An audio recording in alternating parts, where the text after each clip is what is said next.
ये हज़रत की कब्र के ऊपर मुख्तसर सी उनके हालात और तारीख़ लिखी हुई है। अब मैंने अपने बयान के अंदर इनके सन पैदाइश और इस तरह सन शहादत का ज़िक्र तो नहीं किया। राय खुदा में कदम रखने की शहादत का ज़िक्र मैंने तारीख़ के साथ नहीं किया। आप मुस्तनद तरीके से यहाँ पर मुलाहज़ा फरमा सकते हैं कि ये सन तारीख़ वगैरह सब लिखी है, सन शहादत, सन विलादत वगैरह सब कुछ लिखी हुई है।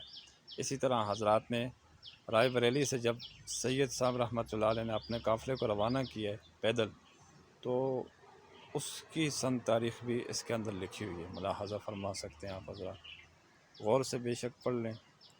अल्लाह ताला इनकी खिदमत और शहादत को कबूल फ़रमाए। यकीनन इन्हीं की कुर्बानियों के सदक़े पाकिस्तान भी वजूद में आया और इन्हीं की कुर्बानियों के सदक़े आज हम मुसलमान भी कहलाते हैं। हमें तहे दिल से इनकी हज़रात की कदरदानी करनी चाहिए और इन जैसी खालिस इस्लामी फ़िक्र हमें अपनानी चाहिए।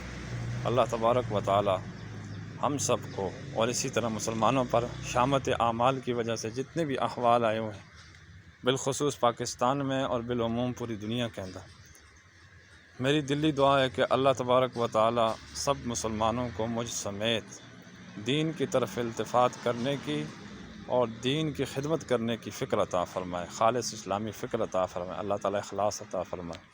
व आखिर दावाना अनिल हम्दुलिल्लाहि रब्बिल आलमीन।